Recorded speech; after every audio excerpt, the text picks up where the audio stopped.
Bonsoir encore une fois, mes bien-aimés. Je suis dans la joie d'être avec vous encore afin de continuer notre série sur ce grand thème, bientôt à la maison.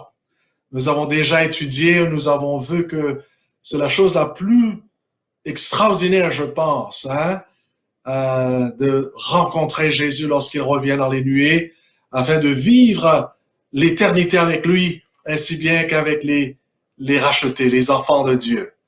Nous avons vu clairement que c'est quelque chose de très positif.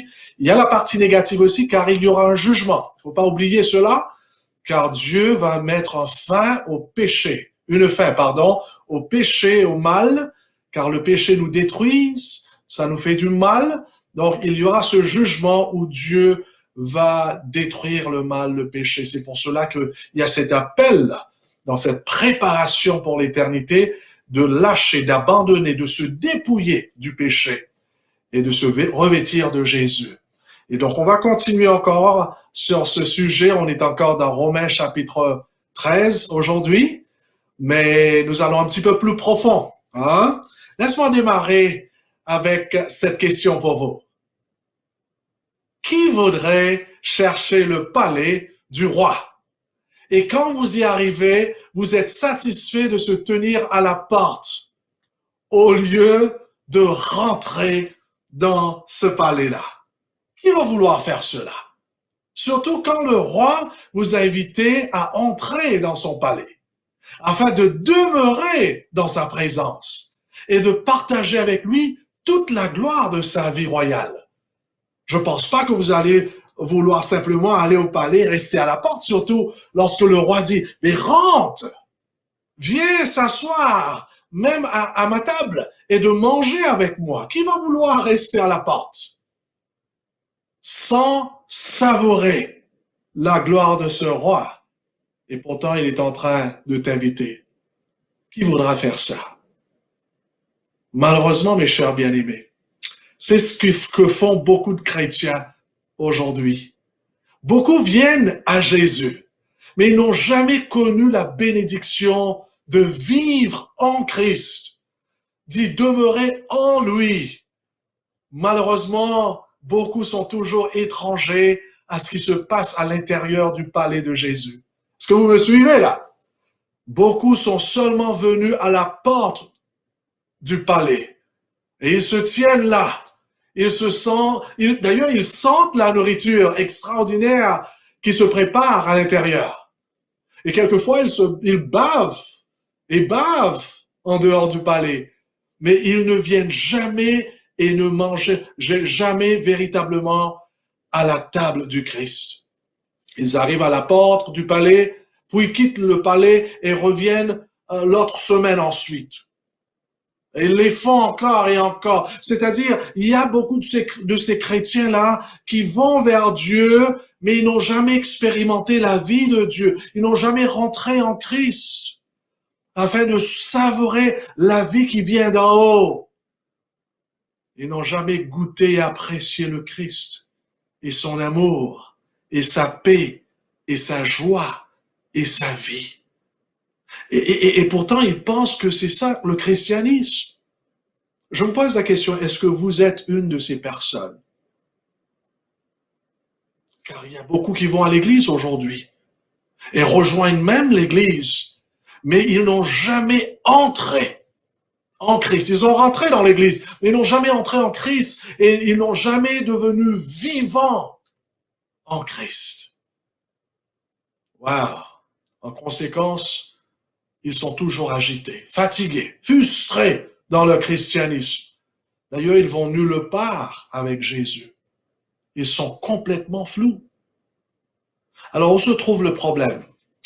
Mais ce soir, et puis demain soir aussi, je vais traiter là-dessus. J'aimerais vraiment continuer cette série-là afin de nous aider. Ce soir, je vais, par la grâce de Dieu, traiter ce sujet, comment expérimenter Jésus dans sa vie, c'est-à-dire la vraie conversion. Comment entrer en Christ et afin de devenir vivant en lui, afin d'expérimenter l'authenticité dans notre marche avec Dieu. Waouh! Avant-hier, nous avons étudié l'importance de la conviction lorsqu'on regarde les signes des temps. Il faut être convaincu que Jésus est à la porte. Ce soir, j'aimerais traiter sur notre besoin d'être converti. Non pas seulement convaincu, mais il faut être converti. Le titre, donc, ce soir, c'est basé sur notre besoin de la conversion. Nous allons traiter le texte qui se trouve dans Romains chapitre 13.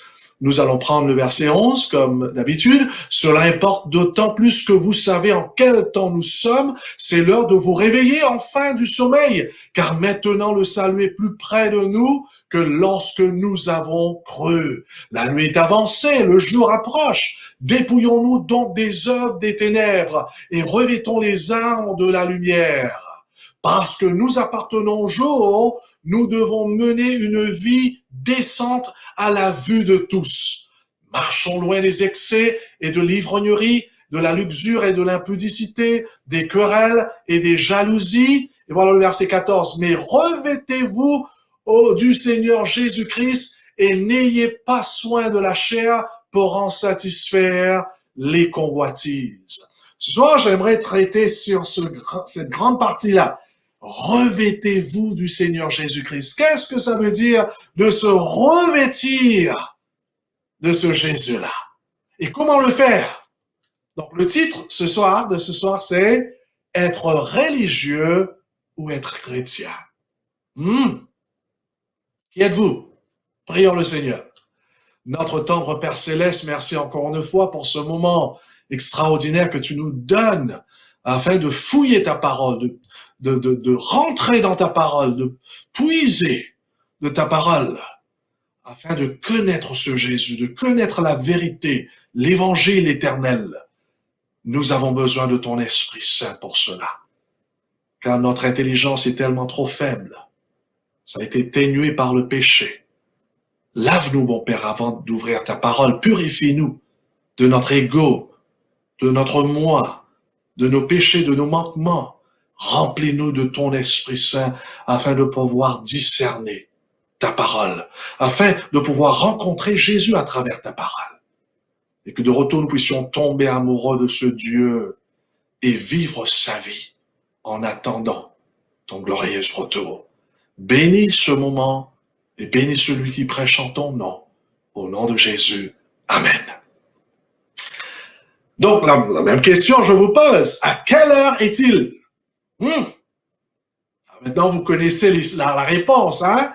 Ce n'est pas 6h45 ou 18h45 non plus. Ce n'est pas vraiment l'heure qui se trouve sur ta montre. Selon la montre de Dieu, c'est-à-dire sa parole, selon la calendrier prophétique, nous sommes en train de vivre dans les derniers temps. Car les signes des temps nous démontrent que Jésus revient bientôt. Nous venons de lire. C'est pour cela, la Bible nous dit, cela importe d'autant plus que vous savez en quel temps nous sommes. C'est l'heure de vous réveiller enfin du sommeil. Pourquoi? Car maintenant le salut est plus près de nous que lorsque nous avons cru. Car Jésus vient bientôt, en d'autres mots. Et pendant ces 2 soirées, nous avons vu clairement que nous vivons vraiment dans les derniers temps. Le coronavirus, par exemple, c'est un de ces signes des temps qui démontre que Jésus est à la porte. Nous avons parlé au sujet des autres signes des temps que nous avons vus dans notre monde, même pendant l'an 2020, cette année-ci. Nous avons vu tous ces signes des temps, mes chers bien-aimés. Et ces signes des temps que nous voyons doivent nous inciter, selon la Bible, à l'action. C'est-à-dire, on doit se réveiller. Car maintenant le salut est plus près de nous que lorsque nous avons cru. Amen. Et j'espère que c'est ça ce qui se passe dans votre vie pendant ces quelques jours, en étudiant la parole ensemble. Le Saint-Esprit est en train de nous convaincre qu'il n'y a plus de temps à perdre, plus de temps à se plaisanter dans le péché. Ce soir, j'aimerais vous présenter une autre signe. En traitant le texte, j'aimerais avant tout présenter une autre signe que j'ai pas traitée auparavant. Très, très important. Remarquons que selon Paul, d'ailleurs, nous avons traité le texte hier, mais j'ai passé brièvement là-dessus. j'aimerais traiter un petit peu plus profond sur 2 Timothée chapitre 3, le verset 5. Remarquons bien, mes chers bien-aimés, Paul nous fait mention au sujet de ce qui va se passer avec l'être humain juste avant que Jésus revienne. Remarquons bien, les gens vont devenir méchants et violents. La Bible nous dit, sache que dans les derniers jours, il y aura des temps difficiles. Car les hommes seront quoi? Égoïstes, amis de l'argent, on a déjà étudié ça hier, fanfarons, hautains, blasphémateurs, rebelles à leurs parents, ingrats, irréligieux, insensibles, déloyaux, calomniateurs, intempérants, cruels, ennemis des gens de bien, traîtres, emportés, enflés d'orgueil, aimant le plaisir, ça on a vu hier, aimant le plaisir plus que Dieu, ayant l'apparence de la piété, mais reniant ce qui en fait la force. Maintenant, regarde dans le verset 13. Les hommes méchants et imposteurs avanceront toujours plus dans le mal, égarant les autres et égarés eux-mêmes. Waouh! En d'autres mots, mes chers bien-aimés, juste avant que Jésus revienne, la Bible est claire, ce sera une époque sans loi ni amour. Les gens vont être réellement méchants. Waouh! Ce sera plutôt la haine, la colère, la jalousie, la violence, des crimes, des meurtres. Et ma question pour vous ce soir, c'est ceci, est-ce que nous sommes arrivés à cette époque-là? Avez-vous constaté une augmentation du nombre de crimes et de meurtres pendant ces dernières années? Je parle de ces quelques années de cela. Oui, on a eu des crimes et des violences et des viols et tout ça pendant le jour où le péché est entré, car il avait tué son frère. Et vous serez d'accord avec moi que pendant ces quelques années, dizaines, vingtaines d'années, ce qu'on voit aujourd'hui, c'est incroyable. Comment les gens tuent pour rien du tout. Waouh! Même pendant l'année 2020, je ne sais pas si vous avez entendu au sujet de cette fille, jeune fille âgée de 21 ans en Phoenix, en Amérique. Jeune fille pareille qui avait 3 enfants. Et l'histoire nous dit que vraiment, elle va tuer ses 3 enfants. Ah, c'est le papa de ses 3 enfants. Pouvez-vous croire que nous sommes en train de vivre dans une époque où les mères tuent leurs propres enfants? Des enfants extraordinaires. Quelques années de cela, je ne sais pas si vous avez entendu, tuer, poignarder d'ailleurs, 8 enfants. Et parmi ces 8, il y avait 7 qui étaient ses propres enfants. Vous pouvez imaginer une mère qui tue tous ses enfants. Et c'est ça que Paul nous dit, dans les derniers temps, nous arriverons à cette époque où vraiment les gens seront tellement insensibles, méchants, violents, pour rien du tout.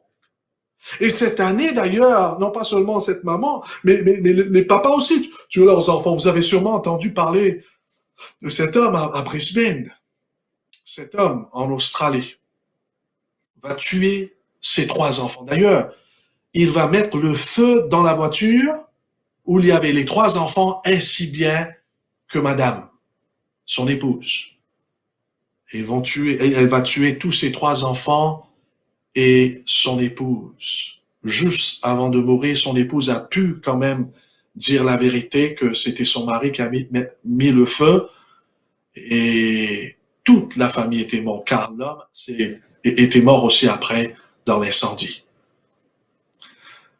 Est-ce que vous avez déjà pensé un petit peu là-dessus? Comment se fait-il aujourd'hui les gens se tuent pour rien du tout et ils tuent leurs proches pour rien du tout? Et pourtant, c'était un père qui était tellement proche de ses enfants, qui aimait sa famille. Et bien sûr, avec la mère aussi, c'est la même chose, les mères que je vous ai parlé. À un moment donné, c'était extraordinaire entre eux. Donc, avez-vous remarqué le nombre de meurtres partout dans le monde? Et ça s'intensifie, ça s'augmente. Les gens tuent pour rien du tout. Pense aux fusillades maintenant dans les écoles, dans nos écoles. Fusillades dans nos villes. Aujourd'hui, il y a des fusillades même dans le christianisme, dans les églises. Vous avez sûrement entendu parler. Ici, si l'année dernière, vous avez entendu dans mon pays, maintenant, la Nouvelle-Zélande, c'est mon pays, euh, il y avait ce cas incroyable, impitoyable, où il y avait cet homme qui était venu et il a pris sa mitraillette. Il a tué 51 personnes dans le mosque. Vous pouvez imaginer, mes chers bien-aimés, pourquoi ces quantités de cas de crimes et de violences et de fusillades et de meurtres? En Amérique, ça, tout le temps, ça arrive. L'année dernière, on a eu plusieurs, des fusillades. Celui-là, vous avez déjà entendu, quelques années de cela.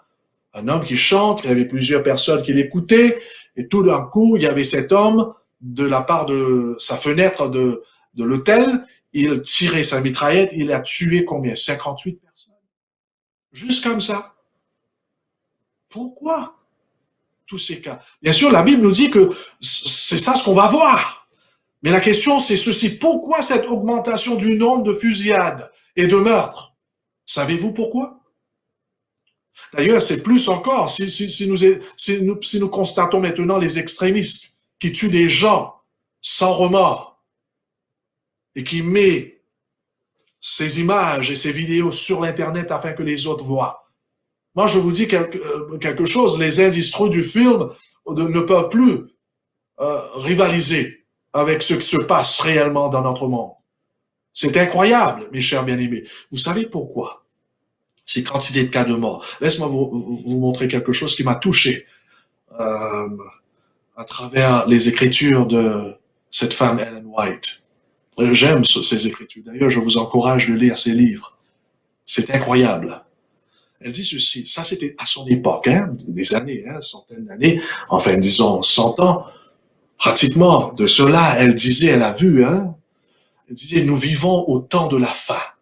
La succession rapide des signes des temps proclame l'imminence de la venue du Seigneur. Nous sommes à une époque importante et solennelle. Elle disait ça à son époque.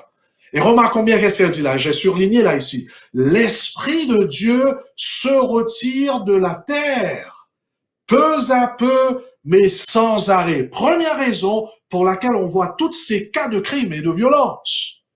C'est parce que tout d'abord, parce que le péché augmente, l'Esprit de Dieu se retire de la terre, peu à peu, mais sans arrêt. Maintenant, on continue. Déjà plaie, elle dit, et jugement frappe les détracteurs de la grâce divine, et puis calamité sur terre et sur mer, instabilité à l'état social, menace de guerre, autant de mauvais présages annonçant la proximité d'événements d'une gravité inouïe. Les forces du mal se coalisent et s'accroissent en vue de la crise finale. Écoute maintenant, de grands changements, elle disait ça à son époque, ne rate pas ça. Elle disait, de grands changements vont bientôt se produire dans le monde et les événements de la fin se précipiter. Moi, je vous pose la question, quels sont ces changements, ces grands changements dont elle parlait? Vous savez, c'est quel changement? C'est ce qu'on voit aujourd'hui. Car à son époque, on ne voyait pas les mamans qui tuent leurs enfants comme ça. On ne voyait pas à son époque les enfants qui se tuent, qui prennent un fusil, qui va à l'école, qui tuent les autres. On ne voyait pas ça. Et je vous dis donc, ces changements dont elle parlait à son époque, on voit ça là présentement. De grands changements vont bientôt se produire dans le monde et les événements de la fin se précipiter. L'état actuel des choses montre que des temps de troubles vont fondre sur nous. Maintenant, écoute ce qu'elle dit là. Des vies d'hommes et d'enfants sont supprimées. Par des individus soumis à des esprits quoi? Démoniaques. Vous avez compris ce qui se passe dans notre monde présentement, mes chers bien-aimés. Parce que le péché augmente, Dieu retire son esprit de plus en plus de ce monde qui arrive à sa fin. Bien sûr, Dieu ne retire pas son esprit de ses enfants. Est-ce qu'on peut dire amen? Au contraire, il va augmenter la puissance de son Esprit Saint sur ses enfants, sur son Église. Malheureusement, Dieu va retirer de plus en plus son Esprit Saint et de retour, Satan et ses mauvais esprits vont posséder l'être humain. Même les enfants aussi. C'est pour cela, aujourd'hui, on voit nos enfants qui font des choses incroyables. Waouh! L'Esprit de Dieu se retire lentement et sûrement de la terre, mes chers bien-aimés, tandis que de l'autre côté, les mauvais esprits, profitent de posséder les gens. C'est pour cela qu'il y a tant de mal dans notre monde. Même les mamans qui font n'importe quoi avec leurs enfants. Pourquoi? Parce que nous vivons dans les derniers temps. C'est pour cela, mes chers bien-aimés, tous ces crimes et ces violences et ces meurtres, très sûr, nous montrent clairement que Jésus est à la porte. Le moment est arrivé pour nous tous de se réveiller, car le réveil sonne. La pendule de Dieu sonne. Nous vivons dans les derniers temps. Qu'est-ce que c'est que de se réveiller maintenant? On a vu hier, de se réveiller, c'est de se dépouiller du péché. Ce soir, j'aimerais que vous remarquiez quelque chose quand même de la part de cette texte-là. On a traité très clairement l'importance de se dépouiller du mal. Mais remarquons bien, mes chers bien-aimés, c'est important pour nous de voir pourquoi nous sommes appelés à se dépouiller du péché. Pourquoi abandonner notre vie passée? Selon le texte en d'autres mots, pourquoi se dépouiller des œuvres des ténèbres dans nos vies? Remarquons bien. Je lis par exemple, prenons le verset 12. Il dit, la nuit est avancée, le jour approche, dépouillons-nous donc des œuvres des ténèbres, et le retour, qu'est-ce qu'on doit faire? Et revêtons les armes de la lumière. Waouh! Vous avez vu cela? En d'autres mots, la Bible où Dieu nous appelle à se dépouiller des œuvres du ténèbre afin de se revêtir des armes de la lumière. Waouh! On voit la même chose d'ailleurs dans les versets à suivre. Remarquons bien dans le verset 13. Parce que nous appartenons au jour, c'est-à-dire parce que nous appartenons à Dieu, qui est lumière, nous avons étudié ça hier, nous devrons mener une vie décente à la vie de tous, à la vue, de tous. Maintenant, il dit ceci, marchons loin des excès de l'ivrognerie, la luxure, de la pudicité, c'est-à-dire l'immoralité sexuelle, des querelles et des jalousies. Marchons, c'est-à-dire cessons de faire le mal, cessons de pécher, dépouillons-nous du mal. Pour quelle raison? Lâchons le péché, c'est-à-dire l'ivrognerie et toutes ces choses. Pour quelle raison? Mais voyons le verset 14. Mais revêtez-vous du Seigneur Jésus-Christ. Waouh! En d'autres mots, nous sommes appelés de renoncer au monde du péché. Mais de renoncer le péché n'est pas une fin en elle-même. Non, c'est plutôt un moyen pour atteindre une fin, pour atteindre un objectif. Waouh! Et qu'est-ce que c'est que la fin? Qu'est-ce que c'est que cet objectif-là? Mais la fin ou l'objectif, c'est quoi? C'est de se revêtir de Jésus-Christ. Amen. La fin, mes chers bien-aimés, c'est c'est le Christ, la fin. C'est connaître ce Jésus. C'est d'expérimenter ce Christ réellement dans notre vie. Et c'est ça, le christianisme, mes chers bien-aimés. Donc, la question, c'est ceci. Pourquoi nous débarrassons-nous du péché? Il y a beaucoup de gens qui font cela. Moi, j'étais une de ces personnes auparavant. Je pensais que vraiment Dieu m'appelait à renoncer à la cigarette, l'alcool et toutes ces choses, la mondanité. Et puis, ça y est, lorsque je fais tout ça, ça y est, c'est bon. Je suis déjà bien avec Dieu. Non! Mes chers bien-aimés, nous nous débarrassons du péché parce que nous voulons tellement posséder Jésus dans notre vie. Est-ce qu'on peut dire amen? Ah oui, nous débarrassons du péché, du mal de notre ego parce que nous voulons tellement avoir cette relation intime avec Jésus. Et c'est ça le christianisme, mes chers frères et sœurs et amis invités. C'est ça le vrai réveil spirituel. Car le vrai réveil spirituel n'est pas seulement d'arrêter de boire ou de fumer, ou bien de faire la fête et tout ça. Non! On arrête de faire ces choses afin de se brancher à notre Jésus, afin de le connaître mieux, afin d'avoir le Christ dans sa vie. C'est ça, la vraie religion. Est-ce qu'on peut dire Amen?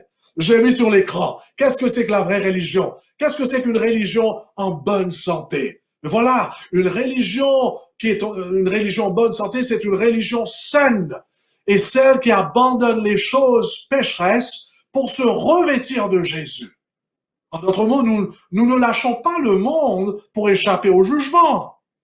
Pas ça vraiment, mais parce que nous voulons vraiment faire l'expérience authentique avec le Christ. Est-ce qu'on peut dire Amen? Il vaut la peine de laisser tomber le péché et le monde pour Jésus. Est-ce qu'on peut dire Amen? Ah oui! Parce que nous sommes à la recherche d'une relation intense avec Jésus, nous nous débarrassons des choses qui nous gênent, les choses qui nous bloquent, les choses qui attristent la présence de Dieu dans notre vie, les choses qui ne sont pas en harmonie avec la parole de Dieu. C'est pour cela, lorsque nous lisons la Bible, nous voyons il y a plusieurs de ces choses que la Bible nous dit qu'il ne faut pas faire. Dieu ne nous dit pas d'arrêter de boire, de fumer, de tout ça parce qu'il est un dictateur. Non! Dieu nous dit d'arrêter de faire ces choses mauvaises. Pourquoi? Parce que ces choses vont nous bloquer. Cela va nous bloquer notre relation avec Dieu. Ça va bloquer, ça va étouffer notre relation avec Dieu. Voyez-vous?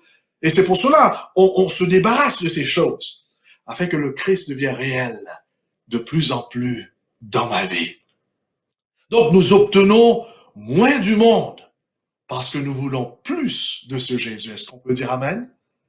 Le véritable succès donc dans la victoire sur le péché se produit lorsque nous renonçons au mal et que nous sommes en quête de Jésus. Wow! Je vous pose donc la question ce soir, votre religion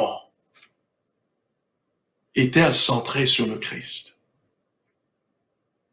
Christ est-il tout pour vous?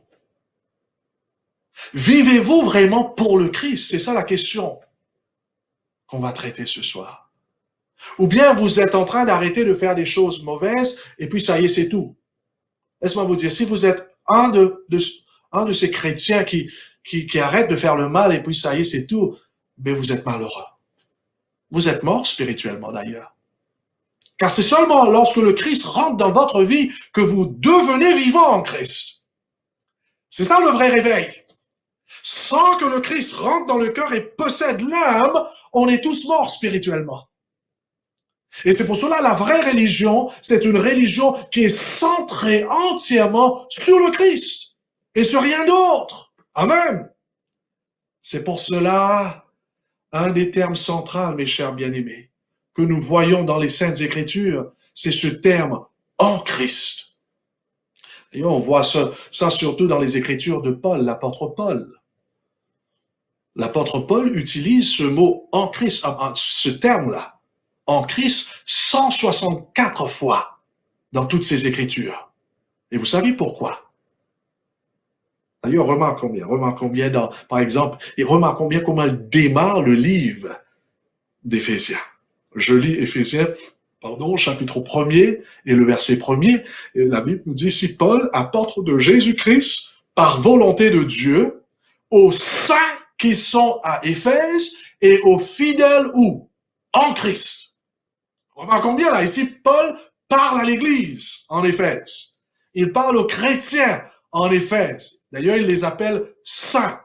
Qui sont ces saints? Ce sont ces personnes qui ont répondu à l'appel de l'Évangile, à suivre leur maître. Ce sont des chrétiens, d'autres mots. Et remarquons bien comment il adresse à ces chrétiens. Qui sont ces personnes? Remarquons bien, ces chrétiens ou ces personnes ne sont pas premièrement dans un bâtiment, dans une église, mais les chrétiens, les vrais chrétiens sont des personnes qui sont dans une personne, en Christ. Amen. Ainsi, en premier lieu, les chrétiens sont des personnes qui sont intimement connectées à Jésus. Leur focus, c'est Jésus et rien d'autre. Ils sont dans une relation intime et salvatrice avec le Christ. Est-ce qu'on peut dire Amen? Oui! Ce sont des personnes qui sont un avec Jésus. Est-ce que c'est ça votre expérience? Il faut se poser la question. Ou bien vous êtes quelqu'un qui va simplement à l'église, oui, vous chantez dans la chorale, faites quelque chose pour Dieu, mais c'est pas ça la question ce soir. Est-ce que vous êtes en Christ? Est-ce que Christ est en vous? C'est ça ce qu'on voit dans la Bible. Maintenant, la question se pose, où est-ce que Paul a trouvé sa théologie? Ce terme-là, en Christ. Est-ce qu'il a inventé? Moi, je crois qu'il a obtenu ça directement de la part de notre Seigneur Jésus lui-même. D'ailleurs, dans les 4 évangiles, surtout dans l'évangile de Jean, vous allez voir plusieurs reprises, Jean va utiliser ce terme-là. Un des textes, laisse-moi mettre ça sur l'écran pour vous, Jean chapitre 15, le verset 4. C'est Jésus qui parle, il dit à ses disciples, il dit, demeure en moi, voilà le mot, en Christ, demeure en moi et je demeurerai en vous. Comme le sarment ne peut de lui-même porter du fruit s'il ne demeure attaché au cep, ainsi vous ne le pourrez non plus si vous ne demeurez en moi. As-tu vu cela? Avez-vous vu cela? Waouh! Que signifie lorsque Jésus dit demeurez en moi et moi en vous? Mes chers bien-aimés, c'est cette relation spirituelle que Dieu attend de ses enfants. Cette union entre moi et le Christ, et Christ et moi. Et c'est ça la véritable Église de Dieu. C'est cette Église qui est fondée sur le roc. Christ le roc. Christ et sa parole. Il s'agit donc d'avoir cette relation intime avec Jésus. C'est cette expérience-là qu'on devrait avoir avec Jésus, d'expérimenter la présence de Jésus tout d'abord dans notre vie. En d'autres mots, c'est une affaire d'amour entre Dieu et nous et Dieu. Est-ce qu'il y a cette relation intime entre vous et votre Dieu, entre votre épouse et votre Dieu, ou époux, ou vos enfants? Et c'est ça exactement que Paul signifiait dans toutes ses écritures lorsqu'il nous parle en Christ. Car c'est ça l'Église de Dieu, mes chers bien-aimés. L'Église de Dieu, c'est un groupe de personnes qui est tout d'abord en Christ, non pas dans un bâtiment tout d'abord. Où chaque membre, chaque jeune, chaque enfant est en Christ. Ils connaissent le Christ. Ils grandissent dans leur connaissance de ce Jésus, dans la connaissance de son amour, de sa sainteté. Oh, mes chers bien-aimés, il faut comprendre, la Bible ou Paul ne définit pas un chrétien étant quelqu'un ou quelqu'une ou une personne qui est dans un bâtiment, ici ou par là. Non. Oui, on a l'aspect du bâtiment, c'est vrai. Mais c'est pas ça tout d'abord. C'est pas le fardeau de Paul, ça. Non. Remarque bien que lorsqu'il démarre le livre d'Éphésiens, Paul ne parle même pas des autres choses, de bâtiments, ou même des doctrines. Il ne parle pas des doctrines. Et pourtant, c'est important. Il ne parle pas de la prophétie. Pourtant, c'est important. Et j'espère que vous comprenez cela. Il ne parle pas de la sanctification. On va traiter sur la sanctification. Il faut traiter là-dessus. D'ailleurs, ici, dans Romains, Paul était en train de, lorsqu'il va parler de se revêtir de Jésus, c'était surtout sur la sanctification, car les chrétiens, ils avaient déjà expérimenté la conversion au commencement, la justification par la foi. Donc, le contexte de Romains chapitre 13, je crois fermement, c'était la sanctification dont il parlait. Donc, il faut que je traite cela sérieusement. Mais tout d'abord, mes chers bien-aimés, la Bible nous parle de l'importance de rentrer en Jésus et de demeurer en lui, d'avoir cette rencontre personnelle avec lui, cette relation intime avec Jésus. Donc tout d'abord, ce n'est pas des doctrines, ce n'est pas de la sanctification, ça va venir après, très important, mais il ne parle pas sur ça. Non. Le fardeau du premier chapitre, mes chers bien-aimés, c'est que vraiment, la question c'est ceci. Quelle est notre position vis-à-vis de Jésus? Est-ce qu'il est notre sauveur? Non pas Seigneur tout d'abord, sauveur. En d'autres mots, la question que nous devrons nous tous se poser ce soir, c'est ceci. Où sommes-nous situés par rapport à Christ? Dans ces derniers jours, mes chers bien-aimés, que nous vivons dans l'existence de ce monde, est-ce que vous êtes en Christ ou en dehors de lui? Et pourtant, vous allez à l'église. Et pourtant, vous allez au palais. Est-ce que vous suivez là? Et pourtant, vous êtes en train de faire des activités religieuses. La question se pose, est-ce que vous êtes déjà rentré dans le palais de Jésus? Car c'est ça le point central, mes chers bien-aimés, que nous voyons dans la Bible. Et c'est ça ce que je veux traiter ce soir. Qui est Jésus pour nous? Est-ce que vous êtes en lui? Ou bien est-ce que Jésus est encore étranger à vous? Vous pouvez imaginer, pendant 21 années, j'étais dans l'église, 3e génération adventiste. J'étais baptisé déjà à l'âge de 18 ans. Mais je ne connaissais pas Jésus. D'ailleurs, j'étais actif dans l'église, faisais beaucoup de choses pour mon Dieu. Et pourtant, il n'était pas mon Dieu. Il était encore étranger à mon cœur. Je vous pose donc la même question. C'était à l'âge de 21 ans que un miracle va se produire. Peut-être je vais vous raconter plus tard. Mais présentement, est-ce que votre cœur est tourné vers le Christ?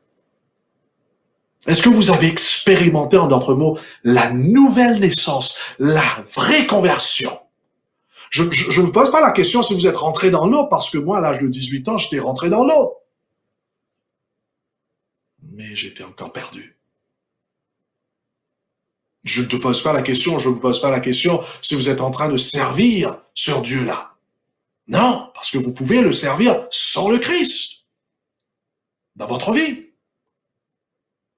Donc la question n'est pas ça. Est-ce que vous êtes en train d'obéir à Dieu? Non, ça va venir, ne t'en fais pas, ne vous en faites pas.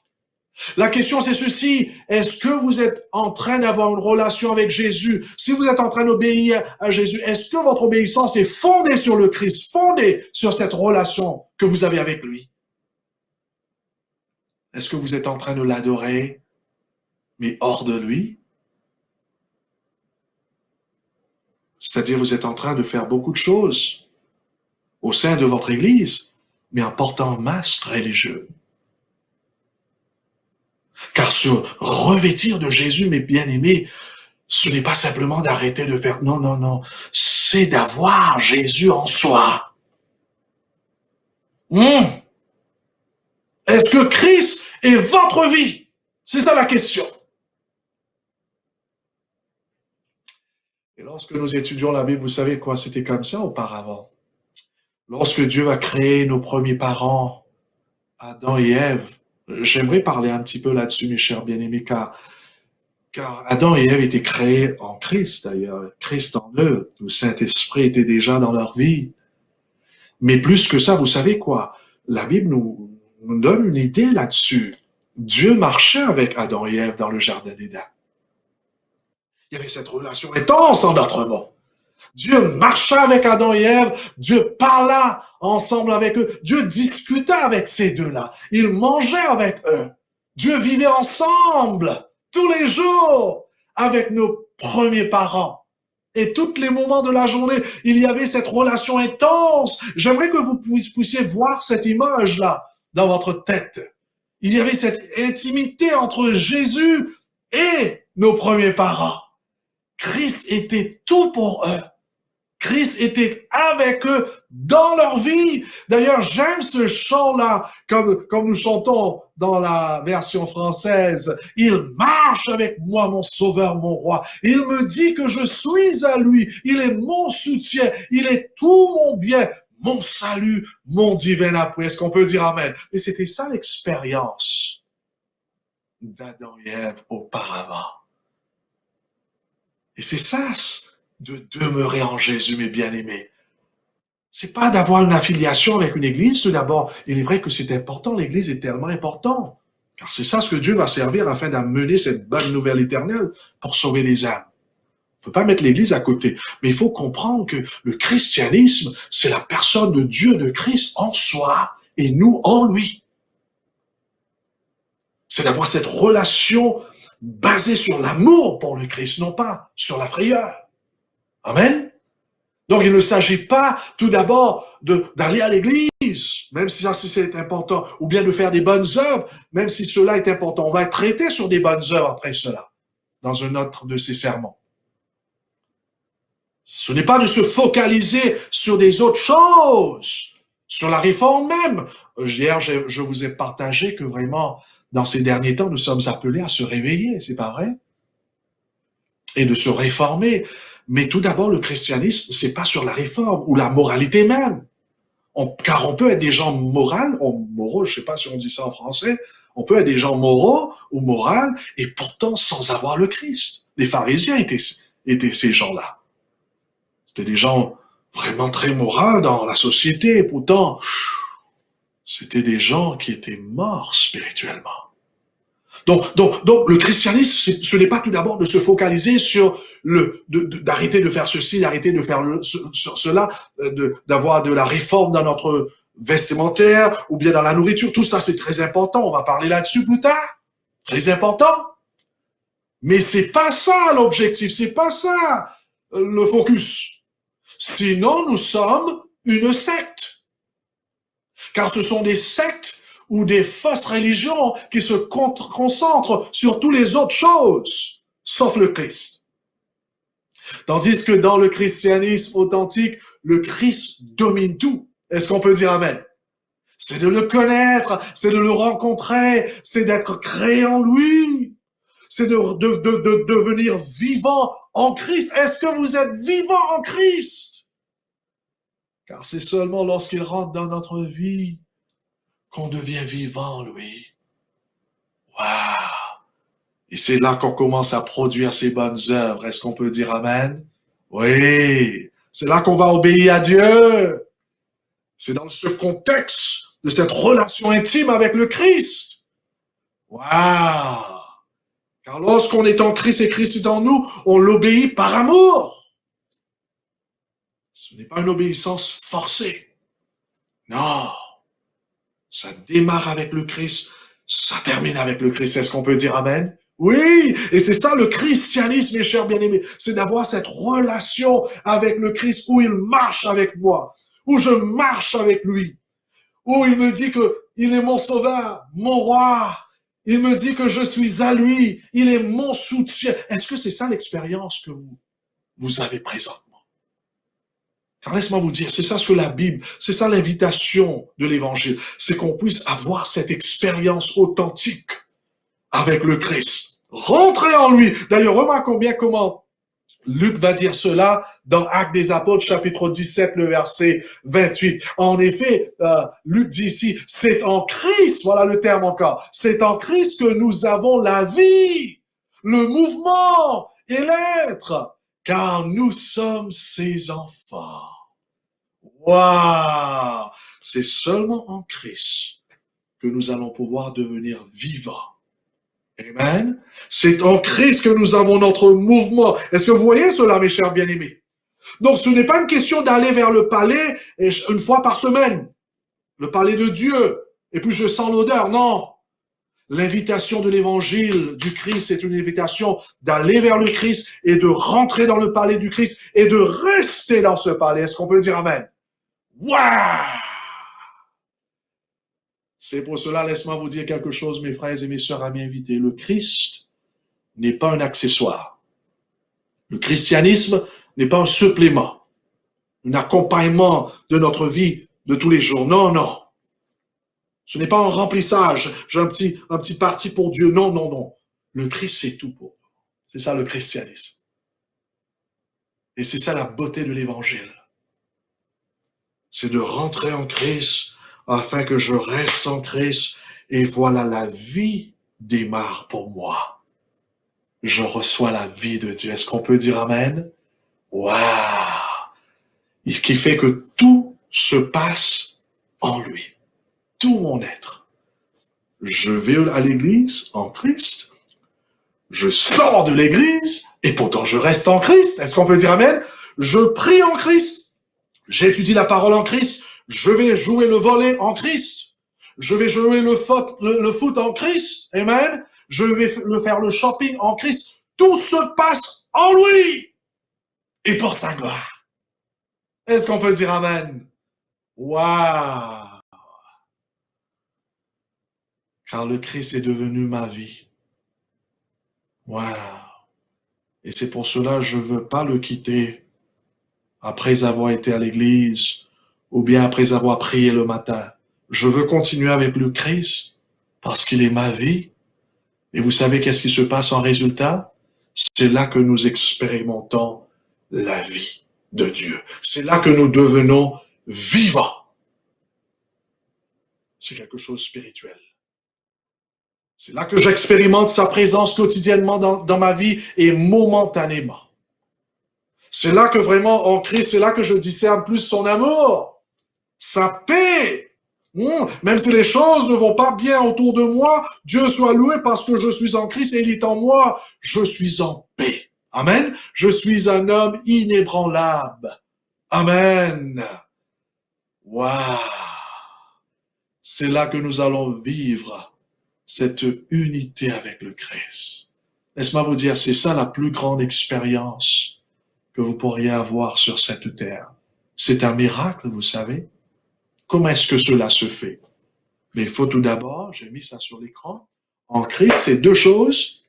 Tout d'abord, il faut entrer en lui. Et deuxièmement, il faut quoi? Rester en lui. Et c'est ça le problème. Très souvent, nous allons vers le Christ. Il y a certaines qui n'expérimentent même pas cette partie de entrer en lui. Et s'il y a ceux qui rentrent, mais malheureusement, ils ne restent pas. Donc, qu'est-ce que je veux dire d'entrer en Christ, de rester? Tout d'abord, il faut que j'ai cette rencontre avec le Christ. Waouh! Et je fais cela à travers la parole de Dieu, à travers l'aide du Saint-Esprit lorsque je lis la parole, et l'Esprit Saint m'ouvre les yeux. D'ailleurs, c'était ça ce qui s'est passé avec moi. J'étais perdu dans l'église. Je connaissais les versets bibliques et tout ça, mais je connaissais pas Jésus. Il y avait des choses qui s'est produites dans ma vie. J'ai fait des gaffes, des bêtises. Jusqu'à qu'à l'âge de 21 ans, il y avait un couple qui venait de l'États-Unis. Le pasteur John Stafford et Ruby. Mais je vous dis, c'est incroyable, hein? Je coupe l'histoire court car c'est eux que Dieu va choisir afin d'amener cet évangile-là, ce Christ au sein de l'Église aux Seychelles. Et c'est eux qui m'ont aidé à lire l'Évangile. Ils m'ont dit de commencer à lire Matthieu, Marc, Luc, Jean. En venant dans le livre de Jean, j'ai vu cette partie-là, Jean chapitre 15, verset 5. Tout à l'heure, j'ai lu 4. Et dans le verset 5, ça continue, il dit, je suis le cep, vous êtes le sarment, celui qui demeure en moi et moi en lui produira des fruits, car sans moi, vous ne pourrez rien faire. Et c'est là que j'ai compris l'évangile. Waouh, Jean-Noël, tu es en train d'être un chrétien sans le Christ. Tu es en train de changer ta vie sans la puissance divine. Jean-Noël, ça, ce n'est pas le christianisme. Non, ça, c'est le pharisisme. Waouh! Est-ce que vous avez rencontré ce Jésus? Est-ce que vous êtes déjà rentré en lui? Laisse-moi vous montrer. J'ai mis une illustration là. J'espère que ça va marcher ici pour vous montrer. Disons ici, ça c'est le Christ. Hein, cette plateforme-là, c'est le Christ. Et voilà le pauvre pécheur qui est là. Et qu'est-ce qu'on fait maintenant? Voilà. Je mets ça en marche. On va voir si ça marche. Voilà. Voilà le chrétien, le pauvre pécheur qui vient vers le Christ. Malheureusement, très souvent, il y a ceux qui viennent vers le Christ, ils prient, confessent leurs péchés. Après avoir confessé leurs péchés, malheureusement, ils retournent dans le monde encore, ou bien ils vont faire leur petit truc, et puis ils reviennent encore à l'église, chaque sabbat peut-être, ou bien chaque dimanche, pour ceux qui adorent Dieu le dimanche. Et finalement, qu'est-ce qui se passe? Ils viennent le dimanche, ou bien ils viennent le sabbat, ils prient encore, sans avoir expérimenté Dieu. Et pourtant, Dieu veut qu'on rentre ici. Voyez-vous, car c'est ça le christianisme, bien-aimé. Il faut sortir d'ici, de ce monde. Il faut laisser le monde derrière. Il faut rentrer en Christ. Il faut rester là en Christ. Malheureusement, qu'est-ce qui se passe? Il y a ceux qui viennent, ils rentrent, mais Il sort ou bien il vient vers Christ, vers le palais, il vient, il fait le va-et-vient. Laisse-moi vous dire, vous serez malheureux si vous êtes comme ça. Car la Bible nous appelle de rentrer en Jésus et de rester là. Amen. Et c'est là, mes chers bien-aimés, que nous allons expérimenter la grandeur de Dieu, la largeur de son amour. C'est là que nous allons comprendre qu'est-ce que c'est que la sainteté de Dieu. C'est ici. Mes chers bien-aimés, ici, on ne pourra jamais servir Dieu. Et c'est ça ce qui se passe avec beaucoup de chrétiens. Ils n'ont jamais rentré ici. Ils sont là en dehors du Christ. Ils font beaucoup de travaux pour le Christ, mais rien ne se passe dans leur ministère. Il y a ceux qui viennent là, ils viennent à l'église, mais malheureusement, leur cœur n'est pas converti. Donc, ils chantent dans la chorale. Ils font des activités religieuses. Il y a ceux même qui donnent leur dîme à Jésus, mais ils sont là, mais ils ne sont pas là. Et qu'est-ce qui se passe? Rien ne se passe. Laisse-moi vous dire quelque chose, mes chers bien-aimés. Si vous êtes ici et vous croyez que vous êtes chrétien, mais c'est un mensonge. Car le christianisme, c'est là ici. Amen? C'est là. Et il faut rester là, car tout se passe ici. Laisse-moi vous dire quelque chose. Si vous êtes ici, vous ne pouvez jamais adorer Dieu. Non. Si vous êtes ici, mais vous allez à l'église pour vous adorer. Ah oui? Si vous êtes ici, vous ne pouvez pas prier à Dieu. Votre prière, c'est une abomination ici. Vous pouvez lire dans Proverbes chapitre 28, vous voyez cela. C'est ici qu'on devrait prier. Et c'est pour ça que Jésus va dire, lorsque vous priez en mon nom, c'est là que je vais vous exaucer. Pourquoi? Parce que le nom de Dieu, c'est Jésus ici, c'est de rentrer en lui, c'est d'avoir cette relation avec lui. Et c'est là, lorsque nous prions, des miracles vont se produire. Est-ce qu'on peut dire Amen? C'est là qu'on étudie la parole de Dieu. Si vous étudiez la parole de Dieu, là, ici, mais vous n'allez jamais pouvoir comprendre vraiment et discerner la vérité. C'est seulement ici, lorsqu'on étudie la parole, waouh, c'est là qu'on tombe amoureux de ce Dieu. C'est là qu'on voit des choses que même les grands savants ne peuvent pas voir. Et pourtant, vous pouvez être un enfant. Si vous êtes ici, Dieu va vous donner son Esprit Saint. Et c'est là, boum, que vous voyez tout. Laisse-moi vous dire, lorsque vous êtes ici, c'est là la liberté. Est-ce qu'on peut dire Amen? Ah oui. C'est là qu'on devient vivant en Jésus. C'est là que vraiment on marche vers le ciel. C'est là le vrai réveil. C'est là que la réforme va se produire. Amen? Ah oui, là, ça peut pas. Si la réforme se passe là, c'est votre moi qui est en train de vous réformer. C'est votre effort personnel. Tandis qu'ici, c'est Jésus en soi qui nous pousse à l'obéissance à la parole de Dieu. Le problème, c'est que beaucoup de gens, malheureusement, ils viennent vers le Christ. Il y a ceux qui ont compris la première partie de l'Évangile, ils confessent leurs péchés, mais après avoir confessé leurs péchés, ils retournent chez eux en pensant que ça y est, ils ont confessé leurs péchés et c'est bon, et c'est fini. Je peux retourner à l'église la semaine prochaine. Laisse-moi vous dire, non, après avoir confessé vos péchés et renoncé à votre vie passée, rentre en Jésus. Ne pars pas, ne le quitte pas. Non, reste en lui. Beaucoup, malheureusement, ils sont là, ils font des petites activités religieuses et ils se sentent bien dans leur peau. Mes chers bien-aimés, non, ce n'est pas comme ça. C'est pas ça, le christianisme. C'est pas d'aller à l'église et faire le va-et-vient. Non, non, non, non. C'est pas de faire des activités religieuses hors du Christ, non. Beaucoup, malheureusement, sont obsédés avec des choses religieuses, obsédés des bonnes œuvres, au lieu d'être obsédés à la personne de Jésus. Beaucoup sont obsédés, même comme les pharisiens, obsédés des commandements.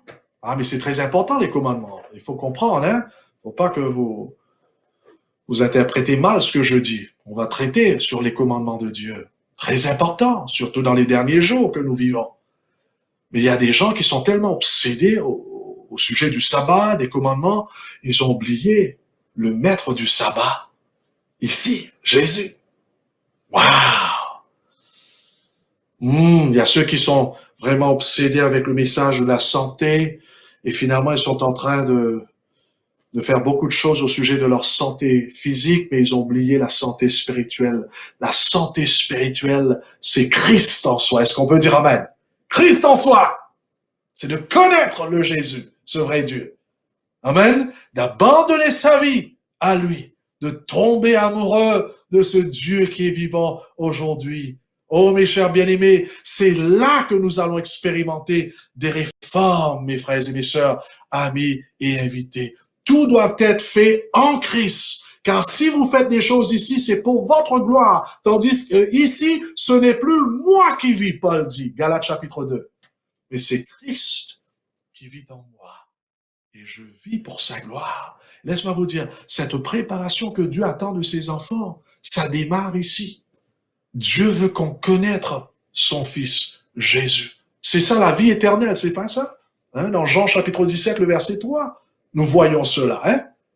Que la vie éternelle, c'est de te connaître, toi le vrai Dieu, et ce Jésus que tu as envoyé. Waouh! Donc il ne faut pas, mes chers bien-aimés, il ne faut pas commencer avec les doctrines, avec le message de la sanctification, le message de la santé, tout ça. Tout ça sont très importants.